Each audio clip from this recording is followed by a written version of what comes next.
The city council refused to pass an eviction moratorium for fires in LA. We know that there's a lot of people that have been evacuated and displaced, and a lot of landlords are going to take advantage of that in order for them not to be able to return to their homes. So we were asking for an eviction moratorium overall and a freeze in the court system for evictions not to go through, because while we have this crisis of people being homeless, we don't need more families being on the streets. They basically postponed the vote for another session. Today, cases are being heard at the courts, at different courts in the city of Los Angeles, and people are getting evicted right now. These are consequences of decisions that have been made over years. Things like this don't just happen. Things like this happen because the city's not doing what it's supposed to do.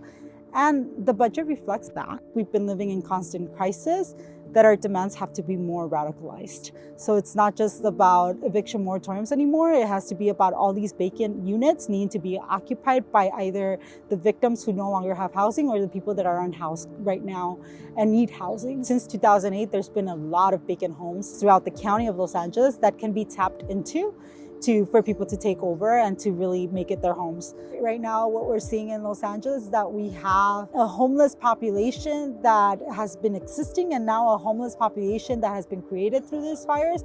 And we need to create a response to that, not separately, but together, of how we're gonna house all these folks and how we're gonna do it in a way that we're also not putting people into debt.